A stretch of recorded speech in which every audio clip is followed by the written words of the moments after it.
اعوذ باللہ من الشیطان الرجیم، بسم اللہ الرحمن الرحیم۔ میں ہوں عزیر احمد خان اور آپ دیکھ رہے ہیں ابلاغ ٹی وی۔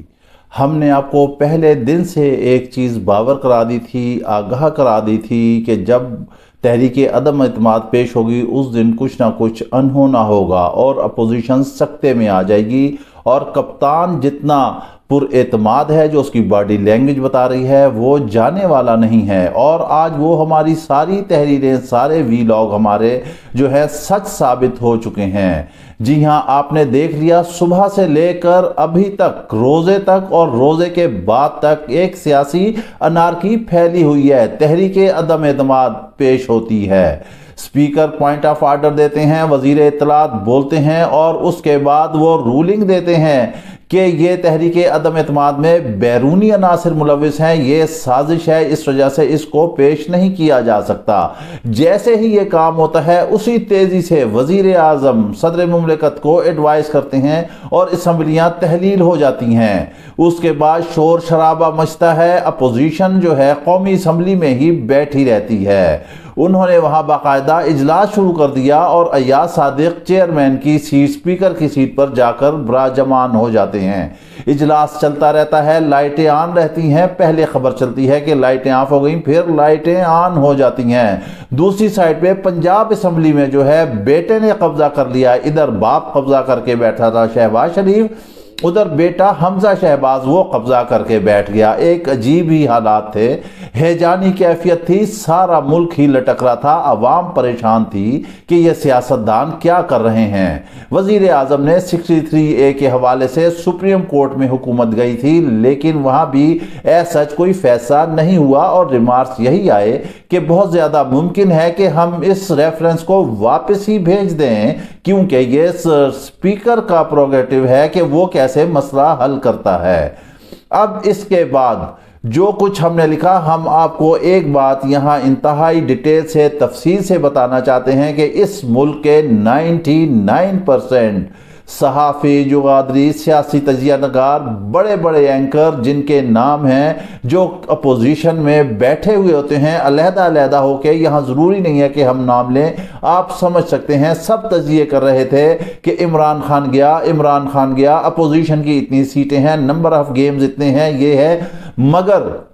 ہم نے ایک دن بھی ایسا نہیں لکھا، ہم نے باقاعدہ اپنے کالمز کی ایک سیریل چلائی جس میں ہم نے مختاریہ کو ایک کردار بنایا اور 3 سے 4 آرٹیکل لکھے کہ مختاریہ گل ود گئی ہے، مختاریہ گل پھر گلے پہ گئی ہے، مختاریہ ہن مک گئی ہے، غرض کے اس طرح سے۔ اور اس میں ہم نے اس چیز کو لکھا کہ حکومت نہیں جانے والی ہے، اپوزیشن جو کچھ بھی کر رہی ہے یہاں کچھ الگ ہی چمتکار ہوگا۔ اس سارے تجزیوں کے پیچھے جو ہماری ڈسکشن تھی، ہم پہلے بھی ویلاگ میں آپ کو بتا چکے ہیں کہ ہمارے سینئر ہیں، ہمارے محترم ہیں، ہمارے استاد ہیں امتیاز رفیع بٹ صاحب، وہ بھی اس بات پہ بضد رہے، وہ ہمارے ہم خیال ہی تھے، ہم بھی ان کے ہم خیال تھے کہ یہ جو ہے حکومت ایسے نہیں جائے گی، اپوزیشن کی اسٹریٹجی جو ہے وہ صحیح نہیں ہے۔ اپوزیشن گو کہ سمجھ رہی ہے کہ حکومت چلی جائے گی، انہوں نے بندے بھی خرید لیے، کہیں میریٹ میں بٹھا لیے، کہیں سندھ ہاؤس میں بٹھا لیے، حفاظت میں پیش کر دیے، مگر آخری ٹائم تک، آخری لمحات تک ہمارا آپ پچھلا ویلاگ دیکھ لیجئے، اس میں ہم نے باقاعدہ بتا دیا ہے کہ گورنمنٹ نہیں جائے گی اور ایسا ہی کچھ ہونے والا ہے۔ اور آج وہی ہوا، وہی امتیاز بٹ صاحب کی بات، ان کا تجزیہ جو ہے وہ درست ثابت ہوا، ہماری تحریریں درست ثابت ہوئیں، ہمارے ویلاگ درست ثابت ہوئے کہ آج دیکھ لیں حکومت ابھی تک جو ہے گو کے اسمبلیاں تحلیل ہو گئی ہیں، لیکن وزیر اعظم ابھی 15 دن کے لیے قائم ہے۔ ادھر جو ہے سپریم کورٹ نے جو ہے سو موٹو ایکشن لے لیا، چیف جسٹس صاحب جو ہے وہ پہنچ چکے ہیں، ابھی بینچ بنے گا، نوٹسز ہوں گے، معاملات آگے چلیں گے، پھر یہ ایسا ممکن نہیں ہے کہ ایٹ دا 11th hour جو ہے کوئی ڈیسیجن ہو جاتا ہے۔ اگر خدا نخواستہ کوئی ایسا ڈیسیجن ہوتا ہے جس میں سپیکر کی رولنگ کے حوالے سے ہوتا ہے کہ یہ ان کی جو ہے مابرا آئین اقدام ہے، تو پھر خدا نخواستہ اس ملک میں انارکی ہی پھیلے گی، انتشار ہی پھیلے گا۔ بہرحال یہ بھی خبریں آ رہی ہیں کہ بڑا جو ہے 17 رکنی لارجر بینچ جو ہے وہ فریم کر دیا جائے، لیکن 17 رکنی بینچ جب فریم کیا جائے گا